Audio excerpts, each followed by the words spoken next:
നമസ്കാരം, ഞാൻ doctor Ashna's wellness clinic, Kannur Koothuparamba. നമ്മൾ ക്ലിനിക്കിൽ വന്ന ഭൂരിഭാഗം പേഷ്യൻസിൽ ഫാറ്റി ലിവർ വളരെ കോമൺ ആയിട്ട് കണ്ടുവന്നിട്ടുണ്ടായിരുന്നു.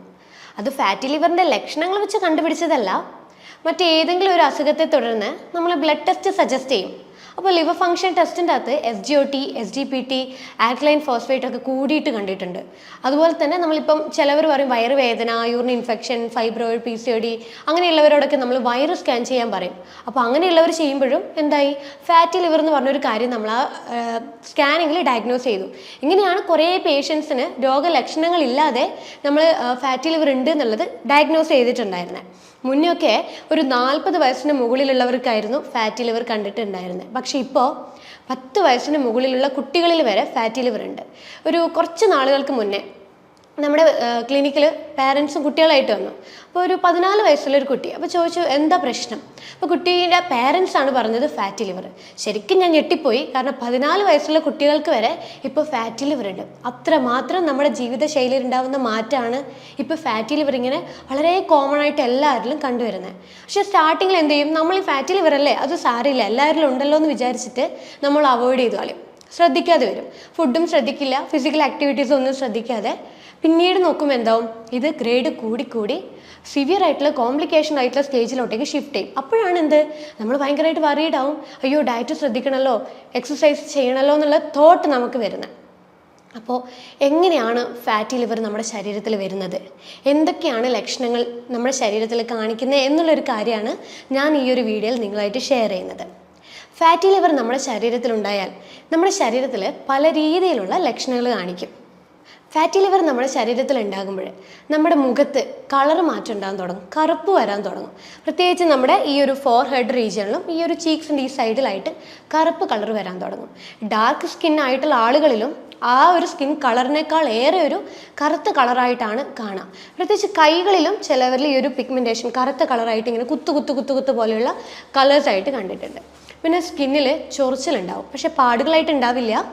കൈയിൻ്റെയും കാലിൻ്റെയും അടിയിലാണ് ഏറ്റവും കൂടുതൽ ചൊറിച്ചിലുണ്ടാവുക. കാലിനും കൈയിനും അടിവയറ്റിലായിട്ട് നീർക്കെട്ട് കയറും. ചിലവർക്ക് വയറിൻ്റെ മേൾഭാഗത്തായിട്ട് ഇടയ്ക്കിടെ ഒരു വയറുവേദന വരും. ചിലർക്ക് എപ്പോഴും ക്ഷീണമായിരിക്കും, പകൽ സമയത്ത് ഒന്നും ചെയ്യാൻ വയ്യ, ആകപ്പാടെ എല്ലാത്തിനും ഒരു താല്പര്യക്കുറവുള്ള രീതിയിലുണ്ടാവും. രാത്രിയിലാണെങ്കിൽ ഉറക്കം ഉണ്ടാവില്ല, അതുകൊണ്ട് രാവിലെ വളരെയധികം രീതിയിൽ ഉറങ്ങിക്കൊണ്ടേയിരിക്കും, അതും ഒരു ക്ഷീണത്തിന് കാരണമാകും. പിന്നെ വിശപ്പുണ്ടാവില്ല, ഒന്നും കഴിക്കാൻ താല്പര്യമില്ല, പ്രത്യേകിച്ച് ക്രേവിങ്സ് ഒന്നുമില്ല, അതുകൊണ്ട് തന്നെ ക്ഷീണം കൂടുതലായിട്ട് വരും. പിന്നെ ഇങ്ങനെയുള്ളവർക്ക് ഇമോഷൻസിൻ്റെ കാര്യത്തിൽ ഒരു സ്റ്റേബിൾ ആയിരിക്കില്ല, ടെൻഷൻ ഉണ്ടാവും. അതുപോലെ എപ്പോഴും ഒരു മൂഡ് സ്വിങ്സ്, ആങ്സൈറ്റി പോലുള്ള ടെൻഷൻ, അങ്ങനെയുള്ള കാര്യങ്ങളൊക്കെ റിപ്പീറ്റായിട്ട് വന്നുകൊണ്ടിരിക്കും. ചിലർക്ക് വിയർപ്പ് കൂടുതലായിരിക്കും, ചിലവരിൽ സ്മെല്ല് ഉണ്ടാവില്ല, പക്ഷെ ചിലർക്ക് വളരെയധികം സ്മെല്ല് കൂടുതലായിരിക്കും ഈ വിയർപ്പ് കൂടുന്നതിൻ്റെ ഭാഗമായിട്ട്. പിന്നെ ചിലവരിൽ സ്കിന്നിൽ ഈ ചതവ് പോലുള്ള പാടുകൾ വന്നു പോകും, പക്ഷെ അതിങ്ങനെ പെർമനൻ്റ് ആയിട്ട് നിൽക്കില്ല, ഇടയ്ക്ക് ഇങ്ങനെ വന്ന് പോയി എന്നുള്ള രീതിയിലാണ് ആ പാടുകൾ ഉണ്ടാകുക. അപ്പോൾ ഇതൊക്കെയാണ് നമുക്ക് ഫാറ്റി ലിവർ ഉണ്ടായാൽ നമ്മുടെ ശരീരത്തിൽ കാണിക്കുന്ന ലക്ഷണങ്ങളായിട്ടുണ്ടാകുന്നത്. എന്തുകൊണ്ടാണ് ഫാറ്റി ലിവർ വരുന്നത്, നമ്മൾ എപ്പോഴെങ്കിലും ചിന്തിച്ചിട്ടുണ്ടോ? നമ്മുടെ ജീവിത ശൈലിയിൽ ഉണ്ടാകുന്ന മാറ്റങ്ങളാണ് ഫാറ്റി ലിവറിന് കാരണമാകുന്നത്. ഒന്ന് പ്രധാനമായിട്ടും പറയുകയാണെങ്കിൽ മദ്യപാനം. ചില ആളുകളിൽ വർഷങ്ങളോളമുള്ള മദ്യപാനം ഫാറ്റി ലിവറിലേക്ക് കാരണമാകുന്നുണ്ട്. ആ ഒരു ഫാറ്റി ലിവറിന് പറയുന്ന പേരാണ് ആൽക്കഹോളിക് ഫാറ്റി ലിവർ. രണ്ടാമത്തെ കാരണം എന്താണെന്ന് വെച്ച് കഴിഞ്ഞാൽ നമ്മുടെ ഭക്ഷണ രീതിയിലുണ്ടായ തെറ്റ്. അതായത് നമ്മൾ കൂടുതൽ കാലോറി അടങ്ങിയ ഫുഡുകൾ കഴിക്കുമ്പോൾ നമ്മുടെ ശരീരത്തിൽ കൊഴുപ്പ് വന്ന് അടിഞ്ഞുകൂടി അത് ലിവറിൽ സ്റ്റോർ ചെയ്യുമ്പോഴാണ് ഫാറ്റി ലിവറിലേക്ക് മാറുന്നത്. ഈ ഫാറ്റി ലിവറിന് പറയുന്ന പേരാണ് non alcoholic fatty liver. Fatty liver വന്നു കഴിഞ്ഞാൽ പല ഗ്രേഡുകളുണ്ട്. Fatty liver grade 1, 2, 3. ഇത് ഫാറ്റി ലിവർ ഗ്രേഡ് 1, 2 എന്ന് പറയുന്ന വലിയ കോംപ്ലിക്കേഷനുള്ള സ്റ്റേജസ് ഒന്നല്ല, പക്ഷേ നമ്മൾ ശ്രദ്ധിക്കാതിരുന്നു കഴിഞ്ഞാൽ അത് ഗ്രേഡ് 3 സിവിയർ ആയിട്ടുള്ള സ്റ്റേജിലോട്ടേക്ക് ഷിഫ്റ്റ് ചെയ്യുമ്പം നമുക്ക് നമ്മുടെ ലിവറിനെ പൂർണ്ണ സ്ഥിതിയിലേക്ക് കൊണ്ടുവരിക എന്നുള്ളത് വളരെ ബുദ്ധിമുട്ടായിട്ടുള്ള കാര്യം. അപ്പം നമ്മൾ ആദ്യമേ ലിവറിനെ എന്ത് ചെയ്യണം, പഴയ സ്ഥിതിയിലേക്ക് കൊണ്ടുവരാനുള്ള എല്ലാ മെത്തേഡ്സും നമ്മൾ ട്രൈ ചെയ്യണം. അതിപ്പോൾ ഭക്ഷണ രീതി ആയാലും, ഇതിപ്പോൾ മദ്യപാനത്തിൻ്റെ കാര്യമായാലും, ഫിസിക്കൽ എക്സസൈസ് ആയാലും, എല്ലാ രീതിയിലും നമ്മൾ ഫോക്കസ് ചെയ്യണം ഫാറ്റി ലിവർ മാറ്റണമെങ്കിൽ. ഫാറ്റി ലിവർ വന്നു കഴിഞ്ഞാൽ നമ്മൾ ആദ്യം ചെയ്യേണ്ടത് എന്തുകൊണ്ടാണെന്നുള്ളത് നമുക്ക് തന്നെ മനസ്സിലാവുമല്ലോ. നേരത്തെ പറഞ്ഞ പോലെ മദ്യപാനമാണെങ്കിൽ മദ്യപാനം, ഭക്ഷണ രീതി കൊണ്ടാണെങ്കിൽ ഭക്ഷണ രീതി, ഏതാണോ എന്നുള്ളത് ഐഡൻറ്റിഫൈ ചെയ്യുക. അപ്പോൾ മദ്യപാനമാണെങ്കിൽ ആദ്യം നമ്മൾ മദ്യപാനം പൂർണ്ണമായിട്ട് നിർത്തുക, ആദ്യം ചെയ്യേണ്ട കാര്യം. രണ്ടാമതായിട്ട് ചെയ്യേണ്ടത് നമ്മൾ ഭക്ഷണത്തിൽ ക്രമീകരണങ്ങൾ കൊണ്ടുവരിക. എന്തുകൊണ്ടാണ് നമ്മൾ ഇത് ഫോക്കസ് ചെയ്യണമെന്ന് പറയുന്നത്? കാരണം നമ്മളിപ്പോൾ മദ്യപാനമായാലും ഭക്ഷണ രീതി ആയാലും കാർബോഹൈഡ്രേറ്റ് എന്നുള്ളൊരു ഫുഡാണല്ലോ നമ്മുടെ ശരീരത്തിലേക്ക് ഫാറ്റ് കൂടുതലായിട്ട് കൊണ്ടുവരുന്നത്. അതുകൊണ്ട് തന്നെ നമ്മുടെ മദ്യപാനത്തിൻ്റെയും അതുപോലെ കാർബോഹൈഡ്രേറ്റ് ഫുഡിൻ്റെയും ഇൻടേക്ക് നമ്മൾ കുറയ്ക്കണം. എന്തുകൊണ്ടാണ്? ഈ രണ്ട് ഫുഡുകൾ നമ്മൾ കഴിക്കുമ്പോൾ നമ്മുടെ ശരീരത്തിലേക്ക് എന്തായിട്ടാണ് വരുന്നത്? ഗ്ലൂക്കോസ് ആയിട്ടാണ് എത്തുന്നത്. പക്ഷെ നമ്മുടെ ശരീരത്തിൽ ഗ്ലൂക്കോസിൻ്റെ ആവശ്യകതയുണ്ട്. എന്തിനാ? നമ്മുടെ എനർജിക്ക് വേണ്ടിയിട്ട്. നമ്മൾക്കിപ്പോൾ ഒരു കാര്യങ്ങൾ എന്തെങ്കിലും ചെയ്യണമെങ്കിലോ സംസാരിക്കണമെങ്കിലോ അല്ലെങ്കിൽ ബ്രെയിൻ ഫോക്കസ് ചെയ്ത് എന്തെങ്കിലും ചെയ്യണമെങ്കിലോ എനർജി വേണം. അപ്പോൾ ഈ എനർജിക്കാണ് ഗ്ലൂക്കോസ് എന്ന് പറയുന്നൊരു ഘടകം നമ്മുടെ ഉള്ളിലോട്ട് വരുന്നത്. ഉള്ളിലേക്ക് ഗ്ലൂക്കോസ് എത്തിക്കഴിഞ്ഞാൽ നമ്മുടെ ശരീരം എന്ത് ചെയ്യും? ആവശ്യമുള്ളത് നമ്മുടെ ഗ്ലൂക്കോസ് ശരീരം യൂസ് ചെയ്യും. പക്ഷേ നമ്മൾ ആവശ്യത്തിൽ കൂടുതൽ കഴിക്കുന്നുണ്ടെങ്കിലോ അങ്ങനെ വരുമ്പോൾ നമ്മുടെ ശരീരം എന്താ ചെയ്യണേ? കൂടുതലുള്ളതിന് നമ്മുടെ ശരീരം തള്ളി മാറ്റി അത് ലിവറിലേക്ക് അടിഞ്ഞുകൂടി വരുമ്പോഴാണ് എന്ത് തുടങ്ങുന്നത്? ഫാറ്റി ലിവർ തുടങ്ങുന്നത്. മദ്യപാനം ഞാൻ സപ്പോർട്ട് ചെയ്യില്ല, കാരണം മദ്യപാനം നമ്മുടെ ശരീരത്തിന് ഹാനികരമാണ്. ഭക്ഷണ രീതി നമുക്ക് എന്തായാലും നമുക്ക് ആവശ്യമുള്ള രീതിയിൽ കഴിക്കേണ്ടതാണ്. പക്ഷെ നമ്മൾ കൺട്രോൾ ചെയ്തിട്ട് വേണം നമ്മൾ ഭക്ഷണ ക്രമീകരണങ്ങൾ കൊണ്ടുപോകാനായിട്ട്. ഫിസിക്കലി നന്നായിട്ട് അധ്വാനിക്കുന്നവർക്ക് എനർജി വേണം. പക്ഷെ വലിയ രീതിയിൽ അധ്വാനം ഇല്ലാത്തവർക്ക് എനർജിയുടെ ആവശ്യമില്ല, കുറവായിട്ടേ നമ്മുടെ ശരീരത്തിന് വേണ്ടു. അങ്ങനെയുള്ള രീതിയിൽ വേണം നമ്മൾ ഡയറ്റ് ഫോളോ ചെയ്യാനായിട്ട്. അപ്പോൾ ഈ ഫാറ്റി ലിവർ ഉള്ളവർക്ക് എങ്ങനെ ഡയറ്റ് കൊണ്ടുപോകണം എന്നുള്ളൊരു കാര്യം ഞാൻ ഡീറ്റെയിൽ ആയിട്ട് പറഞ്ഞുതരാം. ഫാറ്റി ലിവർ എന്ന് കേൾക്കുമ്പോൾ തന്നെ നിങ്ങൾക്ക് മനസ്സിലാവുന്നുണ്ടാവും. ഫാറ്റ് അതായത് കൊഴുപ്പ്, നമ്മുടെ കരളിൽ കൊഴുപ്പ് വന്ന് അടിഞ്ഞു കൂടുന്ന ഒരു അവസ്ഥയാണ് ഫാറ്റി ലിവർ എന്ന് പറയുന്നത്. ഫാറ്റി ലിവർ വന്നു കഴിഞ്ഞാൽ ഇനി കൊഴുപ്പിൻ്റെ ശരീരത്തിന് ആവശ്യമുണ്ടോ? ഇല്ല, കാരണം ശരീരത്തിൽ ഓൾറെഡി കൊഴുപ്പ് അടിഞ്ഞുകൂടാൻ തുടങ്ങി. അപ്പം നമ്മൾ എന്ത് ചെയ്യണം? ഇനി കൊഴുപ്പടങ്ങിയ ഫുഡുകൾ കഴിക്കാതിരിക്കാൻ വേണ്ടിയിട്ട് ആദ്യം ശ്രദ്ധിക്കണം. ഏതൊക്കെ? ധാന്യങ്ങളാണ് നമ്മൾ ആദ്യം കുറക്കേണ്ടതായിട്ടുള്ളത്. ധാന്യങ്ങൾ എന്ന് പറയുമ്പോൾ അരിയാഹാരമാവാം, ഗോതമ്പാവാം, പഞ്ചസാരയാവാം, എണ്ണ പലഹാരങ്ങളാവാം, വറുത്ത് പൊരിച്ച കാര്യങ്ങളാകാം, ജങ്ക് ഫുഡ് ആകാം, കാർബണേറ്റഡ് ഡ്രിങ്ക്സ് ആകാം. ഇതൊക്കെ എന്തായിട്ടാണ് നമ്മുടെ ശരീരത്തിലേക്ക് വരുന്നത്? ഗ്ലൂക്കോസിൽ നിന്ന് കൊഴുപ്പായി എന്നുള്ള രീതിയിൽ കൺവേർട്ട് ചെയ്യുന്ന ഫുഡുകളാണ് ഇതൊക്കെ. അപ്പോൾ നമ്മൾ എന്ത് ചെയ്യണം? അപ്പോൾ ഈ ഫുഡുകളൊക്കെ എന്തായിട്ടാണ് നമ്മുടെ ശരീരത്തിലേക്ക് എത്തുന്നത്? കൊഴുപ്പായിട്ടാണ് നമ്മുടെ ശരീരത്തിലോട്ടേക്ക് മാറുന്നത്. അപ്പോൾ ഫാറ്റി ലിവർ ഉള്ളവർ ഈ ഒരു കൊഴുപ്പടങ്ങിയ ഫുഡുകൾ പൂർണ്ണമായിട്ടും ഒഴിവാക്കേണ്ടത് നിർബന്ധമായിട്ടുള്ള കാര്യമാണ്. കാരണം നമുക്ക് ഓൾറെഡി കൊഴുപ്പ് ശരീരത്തിൽ അടിഞ്ഞു കൂടിയിട്ടുണ്ട്. അപ്പോൾ ഇനി ഒരു കൊഴുപ്പടങ്ങിയ ഫുഡിൻ്റെ ആവശ്യകത നമ്മുടെ ശരീരത്തിനില്ല. ഉള്ള സ്റ്റോർ ചെയ്ത കൊഴുപ്പിനെ നമ്മൾ ഒഴിവാക്കി കളയണമെങ്കിൽ ഇനി ഒരു കൊഴുപ്പടങ്ങിയ ഫുഡുകൾ നമ്മുടെ ശരീരത്തിലേക്ക് കൊടുക്കരുത്. അപ്പോൾ നമ്മളിപ്പോൾ ഒരു ദിവസം സ്റ്റാർട്ട് ചെയ്യുമ്പം നമ്മൾ എന്താ ചെയ്യുന്നത്? യൂഷ്വലി എല്ലാവരും ചെയ്യുന്നത് രാവിലെ തന്നെ നല്ല പാലൊഴിച്ച് നല്ല പഞ്ചസാര ഇട്ടിട്ട് നല്ലൊരു കാപ്പിയോ അല്ലെങ്കിൽ ചായയോ എടുക്കും. പക്ഷെ ഇതെന്താ? ഇതെന്ന് പറയുന്നത് എന്താ? നമ്മൾ പഞ്ചസാരയും പാലും ഒക്കെ ചെല്ലുമ്പോഴേ ഇത് കൊഴുപ്പായിട്ടാണ് ശരീരത്തിൽ വരുന്നത്. തുടക്കം തന്നെ എന്തായി? നമ്മുടെ ശരീരത്തിന് കൊഴുപ്പായിട്ടാണ് കിട്ടുന്നത്. പക്ഷെ ന്യൂട്രീഷൻ ഒന്നും തന്നെ വന്നില്ല.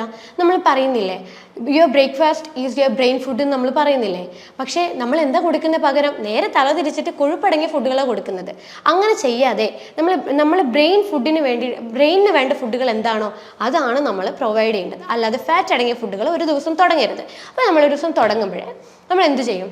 ഒരു രാവിലെ ഒരു 7 മണിക്കോ അല്ലെങ്കിൽ 7:30 ആയിട്ട് നമ്മൾ കുറച്ച് നട്ട്സായിട്ട് സ്റ്റാർട്ട് ചെയ്യുക. ഒരു 5 ബദാം, 5 കാഷ്യൂസ്, ഒരു 2-3 വാൾനട്ട്, ഇങ്ങനെയുള്ള എന്തെങ്കിലും ഒരു നട്ട്സോ പിന്നെ നമ്മൾ ഉണക്കമുന്തിരിങ്ങ അങ്ങനെയുള്ള കാര്യങ്ങളൊക്കെ ആയിട്ട് രാവിലത്തെ ഒരു ഡേ സ്റ്റാർട്ട് ചെയ്യുക. അത് കഴിച്ച് ഒരു 1/2-3 മണിക്കൂറൊക്കെ കഴിഞ്ഞതിന് ശേഷം മാത്രം ബ്രേക്ക്ഫാസ്റ്റിലോട്ടേ പോവുക.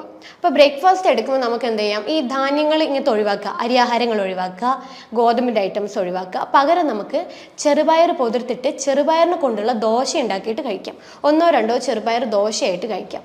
അല്ലെങ്കിൽ നമുക്ക് ഓട്സ്, സ്റ്റീൽ കട്ട് ഓട്സ് അല്ലെങ്കിൽ റോൾഡ് ഓട്സ് ഒക്കെ ആയിട്ട് അവൈലബിൾ ആയിട്ടുണ്ട്. അതിൻ്റെ ഒരു കപ്പ് ബൗളിൽ ഓട്സ് നമ്മൾ നോർമൽ വെള്ളത്തിൽ കുറുക്കിയെടുത്ത് കുറച്ച് ഉപ്പ് ഇട്ടിട്ട് അതിൻ്റെ കൂടെ നമുക്ക് പ്രോട്ടീൻസ് കൂടുതൽ കമ്പൈൻ ചെയ്തെടുക്കുക. അത് ഓട്സും വേണമെങ്കിൽ നമുക്ക് ഒരു മുട്ടയോ അല്ലെങ്കിൽ ഓട്സ് മാത്രം, വെജിറ്റേറിയൻസ് ആണെങ്കിൽ വെറും ഓട്സ് മാത്രമായിട്ടും കഴിക്കാം. അല്ലെങ്കിൽ വേറൊരു ഓപ്ഷൻ എന്താണെന്ന് വെച്ച് കഴിഞ്ഞാൽ നമുക്ക് രാവിലെ ഒരു നേന്ത്രപ്പഴം പകുതി പുഴുങ്ങിയിട്ടോ അല്ലെങ്കിൽ ജസ്റ്റ് ഒന്ന് നെയ്യിൽ വാട്ടിയെടുത്തിട്ടോ അതിൻ്റെ കൂടെ 2 മുട്ടയോ അല്ലെങ്കിൽ 1 മുട്ടയോ ആയിട്ട് രാവിലത്തെ ബ്രേക്ക്ഫാസ്റ്റ് നമുക്ക് ഈ രീതിയിലൊന്ന് എടുക്കാം. പിന്നെ വരുന്നത് ഒരു 11:30 ആകുമ്പോഴേ എന്തെങ്കിലും ചെറിയ രീതിയിൽ എന്തെങ്കിലും കഴിക്കാം. വേണമെങ്കിൽ ഹാഫ് ബൗൾ പപ്പായയോ ഹാഫ് ബൗൾ വാട്ടർമെലൺ അല്ലെങ്കിൽ ബത്തക്ക, നമ്മുടെ നാട്ടിൽ ബത്തക്ക എന്ന് പറയും, മറ്റുള്ളിടത്ത് തണ്ണിമത്തൻ എന്ന് പറയും. ഹാഫ് ബൗൾ തണ്ണിമത്തനോ അല്ലെങ്കിൽ ഒരു ആപ്പിളോ അല്ലെങ്കിൽ ഒരു പേരയ്ക്കോ അങ്ങനെ എന്തെങ്കിലും ലൈറ്റ് ആയിട്ടുള്ള ഫുഡ് ഒരു 11:30 ആകുമ്പോൾ കഴിക്കാം. ഉച്ചക്ക് ഒരു തവി ചോറ് വേണമെങ്കിൽ കഴിക്കാം നിർബന്ധമാണെങ്കിൽ. അല്ലാത്തവർക്ക് എന്ത് ചെയ്യാം? വെജിറ്റബിൾസിൻ്റെ സാലഡ്സോ അല്ലെങ്കിൽ മീൻ പീര ഇട്ടിട്ടോ അങ്ങനെ എന്തെങ്കിലും കഴിക്കുക. കാരണം നമ്മൾ ഉച്ചക്ക് ഓൾറെഡി നമ്മൾ ചോറ് കാര്യങ്ങളൊക്കെ കട്ട് ചെയ്യാം. അപ്പം നമ്മൾ ഒരു ഫുഡ് കട്ട് ചെയ്യുമ്പോൾ അതിനെ സബ്സ്റ്റിറ്റ്യൂട്ട് ചെയ്തിട്ടുള്ള ഫുഡുകൾ നമ്മൾ ആഡ് ചെയ്യണം. അതായത് പ്രോട്ടീൻ നിർബന്ധമായിട്ടും നമ്മുടെ ലിവറിന് അത്യാവശ്യമായിട്ടുള്ള ഫുഡാണ്. അപ്പോൾ ഉച്ചക്കും രാവിലെയും ഒക്കെ നമ്മൾ ചെറിയ ചെറിയ തോതിൽ നമ്മൾ പ്രോട്ടീൻ നിർബന്ധമായിട്ടും കൊടുത്തിരിക്കുക.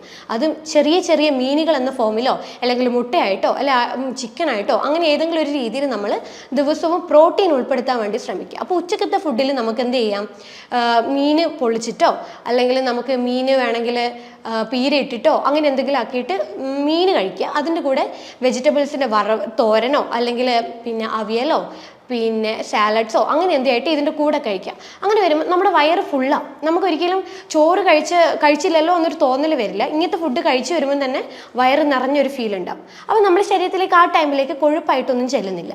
പിന്നെ നമുക്ക് എന്ത് ചെയ്യാം, ഒരു 4 മണിയാകും എഗെയിൻ ഒരു കുറച്ച് നട്ട്സ് കാര്യങ്ങൾ ഉൾപ്പെടുത്താം. വേണമെങ്കിൽ ഗ്രീൻ ടീയോ അല്ലെങ്കിൽ കട്ടൻ കാപ്പിയോ നിർബന്ധമുള്ളവർക്ക് കട്ടൻ കാപ്പിയോ നിർബന്ധമുള്ളവർക്ക് കട്ടൻ കാപ്പിയായിട്ടും എടുക്കാം. അത് വിത്തൗട്ട് ഷുഗർ ഇല്ലാതെ വേണം നമ്മൾ കട്ടൻ കാപ്പിയൊക്കെ ആയിട്ട് എടുക്കാൻ വേണ്ടിയിട്ട്. അല്ലെങ്കിൽ ഫ്രൂട്ട് സാലഡ്സോ അല്ലെങ്കിൽ കുറച്ച് നട്ട്സോ അങ്ങനെ എന്തൊക്കെ ആയിട്ട് വൈകുന്നേരത്തെ ഫുഡാക്കി മാറ്റാം. രാത്രി ഒരു 7 മണിക്കുള്ളിൽ നമ്മുടെ ഭക്ഷണ രീതി സ്റ്റോപ്പ് ചെയ്യണം. കാരണം കിടക്കുന്നതിന് മുന്നേ ഒരു 2-3 മണിക്കൂർ മുന്നേ നമ്മുടെ വയറ് കാലിയായിട്ട് വേണം നമ്മൾ ഉറക്കത്തിലേക്ക് പോകാനായിട്ട്. അല്ലെങ്കിൽ എന്താവും, നമ്മൾ ഉറങ്ങുമ്പോഴും നമ്മുടെ വയറിങ്ങനെ പണിയെടുത്തുകൊണ്ടിരിക്കുക, മെറ്റബോളിസം കുറയും. മെറ്റബോളിസം എന്ന് വെച്ചാൽ എന്താ, നമ്മുടെ ശരീരത്തിലെ കോശങ്ങൾ ഫുഡിനെ എനർജി ആക്കി മാറ്റുന്ന ആ ഒരു രീതി അത് കുറഞ്ഞു പോകും. അങ്ങനെ കുറയുമ്പോഴാണ് എന്താവുന്നത്, നമ്മുടെ ശരീരത്തിൽ കൊഴുപ്പ് വന്ന് അടിഞ്ഞുകൂടുന്നത്. കാരണം ഫുഡ് എനർജി ആക്കുന്നില്ലല്ലോ. അങ്ങനെ വരുമ്പോഴേ നമുക്ക് കൊഴുപ്പ് കൂടുതലായിട്ട് വരും, ഫാറ്റി ലിവർ വരും, അമിതവണ്ണം വരും, PCOD വരും, ഡയബറ്റിക് ആവും, പ്രമേഹം, പിന്നെ കൊളസ്ട്രോൾ, ഇങ്ങനെയുള്ള പല കണ്ടീഷൻസ് വരും. അപ്പോൾ രാത്രി ഒരു 7 മണി ആകുമ്പോഴേക്കും നമ്മൾ രാത്രിത്തെ ഫുഡ് സ്റ്റോപ്പ് ചെയ്യണം. അത് എന്തൊക്കെയാണെന്ന് വെച്ചാൽ സെയിം നമുക്കൊരു കുറച്ച് സാലഡ് ഫോമിൽ എന്തെങ്കിലും ഉണ്ടാക്കുക, അല്ലെങ്കിൽ വെജിറ്റബിൾസിൻ്റെ തോരൻ ഉച്ചക്കത്തെ ബാക്കിയുണ്ടെങ്കിൽ അത് കഴിക്കാം. അങ്ങനെ എന്തെങ്കിലും രീതിയിൽ കഴിക്കുക. ഒരിക്കലും ചോറോ അല്ലെങ്കിൽ രാവിലത്തെ ബ്രേക്ക്ഫാസ്റ്റ് എന്തെങ്കിലും ബാക്കിയുണ്ടെങ്കിൽ അതോ അങ്ങനെയൊന്നും കഴിക്കരുത്. ഡയറക്റ്റ് ഫ്രഷ് ആയിട്ട് ഉണ്ടാക്കിയ ഫുഡായിട്ട് മാത്രം രാത്രിത്തെ ഫുഡിൽ ഉൾപ്പെടുത്താം. അപ്പോൾ നമുക്ക് എന്തെങ്കിലും തോരൻ അല്ലെങ്കിൽ വെജിറ്റബിൾ സാലഡ്സ് അത് നമുക്ക് ഗ്രേറ്റ് ചെയ്ത കോക്കനസ് തേങ്ങ ചിരണ്ടിയിട്ട് അതിലിടാം. നമ്മുടെ ഇപ്പോൾ ഫാറ്റി ലിവർ ഉള്ളവർക്ക് നമ്മൾ എന്താ ഫോക്കസ് ചെയ്യേണ്ടത്, കാലോറി അടങ്ങിയ ഫുഡുകൾ നല്ല രീതിയിൽ കുറയ്ക്കുക, ഹൈ പ്രോട്ടീൻ ഉൾപ്പെടുത്തുക, ഹൈ ഗുഡ് ഫാറ്റ് ഉൾപ്പെടുത്തുക. അപ്പോൾ ഈ ഗുഡ് ഫാറ്റ് എന്ന് പറയുമ്പോൾ എന്തൊക്കെയാണ്, തേങ്ങ വരും, നെയ്യ് വരും, പിന്നെ അതുപോലെ തന്നെ ബട്ടർ വരും, അവക്കാഡോ വരും. ഇതൊക്കെ നല്ല ഗുഡ് ഫാറ്റ് അടങ്ങിയ ഫുഡുകളാണ്. അപ്പോൾ ഇതൊക്കെ നല്ല രീതിയിൽ ദിവസം ഉൾപ്പെടുത്തുന്നത് കൊളസ്ട്രോളോ കാര്യങ്ങളോ അല്ലെങ്കിൽ ഫാറ്റി ലിവറോ ഒന്നും കൂടാൻ പോകുന്നില്ല. അപ്പോൾ നമ്മുടെ രാത്രിത്തെ ഭക്ഷണത്തിനകത്ത് സാലഡ്സ് ഉച്ചക്കും ഉണ്ടാക്കുമല്ലോ, സാലഡ്സ് ഒക്കെ ഉണ്ടാക്കുമ്പോൾ നമ്മൾ തേങ്ങ ചിരണ്ടി ഇട്ടിട്ട് ആ ഒരു സാലഡ് ഉണ്ടാക്കിയിട്ട് കഴിക്കാം. അത് നമുക്ക് ശരീരത്തിൽ നല്ല രീതിയിൽ ഫൈബേഴ്സ്, ഈ വെജിറ്റബിൾസ് ഉണ്ടാകും ഫൈബേഴ്സ് നല്ല രീതിയിൽ എത്തും. അതുപോലെ തന്നെ ഗുഡ് ഫാറ്റ്, തേങ്ങയിലുള്ള ഗുഡ് ഫാറ്റ് നമ്മുടെ ശരീരത്തിലെ കോശങ്ങളിലേക്ക് എത്തും. അതുപോലെ നമുക്ക് പ്രോട്ടീൻ അടങ്ങിയ ഫുഡുകൾ, മുട്ടയോ മീനോ ചിക്കനോ എന്താ ഉള്ളത് അത് ചെറിയൊരു അളവിൽ രാത്രി കഴിക്കുക. ഇങ്ങനെ വരുമ്പോഴെന്താ, ഒരു ദിവസത്തെ ഡയറ്റ് പ്ലാൻ ആയി. അപ്പോൾ ഈ രീതിയിൽ നമ്മൾ ഒരു മാസത്തോളം നമ്മൾ ഡയറ്റ് കൃത്യമായിട്ട് എടുക്കുമ്പോൾ നല്ല രീതിയിൽ നമ്മളെ ഫാറ്റി ലിവർ നമുക്ക് റിവേഴ്സ് ചെയ്യാൻ പറ്റും. പക്ഷേ ഫുഡ് മാത്രം പോരാ, നമ്മുടെ എനർജി എന്ന് പറഞ്ഞൊരു കാര്യം നമ്മൾ ബോഡിയിൽ ഉണ്ടാക്കണം. കാരണം ഓൾറെഡി ശരീരത്തിൽ കൊഴുപ്പ് സ്റ്റോർ ചെയ്ത് വെച്ചിട്ടുണ്ട്. ആ സ്റ്റോർ ചെയ്ത കൊഴുപ്പിനെ കളയണമെങ്കിൽ ഡയറ്റിംഗ് മാത്രം പോരാ, മെയിനായിട്ട് ചെയ്യേണ്ടത് ഫിസിക്കൽ ആക്ടിവിറ്റീസാണ്. ഡെയിലി 1 മണിക്കൂർ നമ്മൾ കൃത്യമായിട്ട് നടക്കുക. അതുപോലെ ശരീരം അനങ്ങിയിട്ടുള്ള എക്സസൈസ് കാര്യങ്ങൾ ചെയ്യുക. മെയിനായിട്ട് എന്താ, വയറ് അബ്ഡോമൻ എക്സസൈസ് ആണ് നമ്മൾ കൂടുതലും ഫോക്കസ് ചെയ്യേണ്ടത്. കാരണം ഏറ്റവും കൂടുതൽ ശരീരത്തിൻ്റെ കൊഴുപ്പ് വന്ന് അടിഞ്ഞു കൂടിയിരിക്കുന്നത് നമ്മുടെ വയറിലാണ്. അപ്പോൾ ഈ വയറിലെ ഫാറ്റ് കുറയണമെങ്കിൽ നടത്തം ഒന്നും ഹെൽപ്പ് ചെയ്യില്ല. പകരം നമ്മൾ എന്ത് ചെയ്യണം, നല്ല രീതിയിൽ അബ്ഡോമൻ എക്സസൈസ് ഒരു ½ ആൻ അവർ ഡെയിലി ഫോക്കസ് ചെയ്യുമ്പം ഫാറ്റി ലിവർ താനെ കുറയും. നമ്മൾ ഭക്ഷണം ശ്രദ്ധിക്കുന്നില്ല, ഫിസിക്കൽ ആക്ടിവിറ്റീസ് ഒന്നുമില്ല, ഇങ്ങനെയൊക്കെ വരുമ്പോഴാണ് നമുക്ക് ഫാറ്റി ലിവർ റിവേഴ്സ് ചെയ്യാൻ പറ്റാത്തൊരു സ്റ്റേജിലോട്ട് പോകുന്നത്. അപ്പം നല്ല രീതിയിൽ നമ്മൾ ഡയറ്റിംഗ് നല്ല പോലെ കൺട്രോൾ ചെയ്തിട്ട് മുന്നോട്ട് കൊണ്ടുപോവുക. ചിലപ്പോൾ ഡയറ്റിംഗ് എടുക്കുമ്പോൾ ചിലവർക്ക് ക്രേവിങ്സ് വരും. ഇടയ്ക്കൊന്ന് മധുരം കഴിച്ചാലും അത് ചെയ്യാൻ പാടില്ല. കാരണം നമ്മൾ ഡയറ്റിംഗ് ചെയ്ത് നമ്മളെ ബോഡിയുടെ നല്ല ഫ്രഷ് ആയിട്ട് ക്ലീൻ ചെയ്ത് കൊണ്ടുവരുമ്പോൾ പറ്റാത്ത എന്തെങ്കിലും ഫുഡുകൾ ഇട്ട് കിടന്നു കഴിഞ്ഞാൽ പെട്ടെന്ന് ശരീരം അത് വലിച്ചെടുക്കും. എഗെയിൻ അത് പഴയ സ്ഥിതിയിലേക്ക് വരും, ഫാറ്റി ലിവർ ഗ്രേഡ് കൂടും. അങ്ങനെ ചെയ്യാതെ നമ്മളൊരു ഡയറ്റ് ഫോക്കസ് ചെയ്യുമ്പോൾ കണ്ടിന്യൂസ് ആയിട്ട് ഒരു 2-3 മാസം ഫോളോ ചെയ്യുക. എന്നിട്ട് നമ്മൾ എന്ത് ചെയ്യണം, ഒരു 2 മാസമൊക്കെ കഴിയുമ്പോൾ വെയിറ്റ് നല്ലോണം കുറയ്ക്കുക. ഒരു 8 കിലോ 5 കിലോ 10 കിലോളം വെയിറ്റ് കുറക്കുമ്പോൾ തന്നെ ഗ്രേഡ് റിവേഴ്സ് ആവാൻ തുടങ്ങും. 2 ആണെങ്കിൽ ഗ്രേഡ് 1 ഒന്നാമതിലേക്ക് പോകും. 1 ആണെങ്കിൽ പൂർവ്വസ്ഥിതിയിലോട്ടേക്ക് കരളിൻ്റെ പൂർവ്വസ്ഥിതിയിലോട്ട് കൊണ്ടുവരും. അപ്പോൾ ഈ രീതിയിലാണ് ശരിക്കും നമ്മൾ ഡയറ്റ് കാര്യങ്ങളൊക്കെ ഫോക്കസ് ചെയ്യേണ്ടത്. പിന്നെ ശ്രദ്ധിക്കേണ്ടത് ഉറക്കം മാൻഡേറ്ററി ആയിട്ടുള്ളൊരു കാര്യമാണ്. 6 മണിക്കൂർ തൊട്ട് 8 മണിക്കൂർ വരെ നല്ലപോലെ ഉറങ്ങുക. പിന്നെ ചെയ്യേണ്ടത് വെള്ളം നന്നായിട്ട് കുടിക്കുക. ഒരു ഫാറ്റി ലിവർ ഉള്ളവർക്ക് വെള്ളം അത്യാവശ്യമായിട്ടുള്ള ഒരു കാര്യമാണ്. കാരണം നമ്മുടെ കരളിന് വെള്ളം കിട്ടിക്കഴിഞ്ഞാൽ മാത്രമേ എന്ത് ചെയ്യാൻ പറ്റുള്ളൂ, കരളിന് ശുദ്ധീകരണം എന്നൊരു കാര്യം ചെയ്യാൻ പറ്റുള്ളൂ. കരളിലാണ് ഏറ്റവും കൂടുതൽ നമ്മൾ കഴിക്കുന്ന ശരീരത്തിലെ വിഷാംശങ്ങൾ അടിഞ്ഞോടുന്നത്. ആ വിഷാംശത്തെ പുറത്തോട്ടേക്ക് തള്ളിക്കളയാണെങ്കിൽ വെള്ളം മസ്റ്റായിട്ടുള്ള കാര്യമാണ്. ഇപ്പോൾ 20 കിലോ ഉള്ള ഒരാൾ 1 ലിറ്റർ എന്നൊരു കണക്കിന് നമ്മൾ വെള്ളം മെയിൻറ്റെയിൻ ചെയ്യുക ഒരു ദിവസം. വേനൽക്കാലത്താണെങ്കിൽ കുറച്ചുകൂടെ വെള്ളത്തിൻ്റെ അളവ് കൂട്ടുക. ഈ രീതിയിൽ വേണം നമ്മൾ ഫാറ്റി ലിവറിനെ ഓവർകം ചെയ്യാനായിട്ട്, അല്ലെങ്കിൽ ഫാറ്റി ലിവർ എന്നുള്ളൊരു കണ്ടീഷനെ കരളിൻ്റെ പൂർവ്വസ്ഥിതിയിലോട്ടേക്ക് മാറ്റാനായിട്ട്. അപ്പോൾ ഞാൻ നേരത്തെ പറഞ്ഞ പോലത്തെ ലക്ഷണങ്ങൾ എന്തെങ്കിലും നിങ്ങൾ തുടർച്ചയായിട്ട് ഫേസ് ചെയ്യുന്നുണ്ടെങ്കിൽ നിങ്ങൾ സെൽഫായിട്ടൊന്ന് ഡയഗ്നോസ് ചെയ്യുക. ഫാറ്റി ലിവർ ഉണ്ടോ, അങ്ങനെ എന്തെങ്കിലും സംശയം ഉണ്ടെങ്കിൽ നിങ്ങൾ എന്ത് ചെയ്യണം, ഒരു ഡോക്ടറെ പോയിട്ട് കൺസൾട്ട് ചെയ്യുക. ഡോക്ടറെ പോയിട്ട് കൺസൾട്ട് ചെയ്യുക. എന്നിട്ട് അതിന് വേണ്ട ബ്ലഡ് ടെസ്റ്റും സ്കാനിങ്ങും കാര്യങ്ങളൊക്കെ ചെയ്ത് ഉറപ്പ് വരുത്തുക. ഫാറ്റി ലിവർ ഉണ്ടോ, ഫാറ്റി ലിവർ ഇല്ലയോ എന്നുള്ളൊരു കാര്യം. കാരണം ഫാറ്റി ലിവർ ഉണ്ടെങ്കിൽ നമുക്ക് നീട്ടിക്കൊണ്ടുപോകാൻ പാടില്ല. പെട്ടെന്ന് തന്നെ നമുക്കത് തിരിച്ച് റിവേഴ്സ് ചെയ്യിപ്പിക്കണം.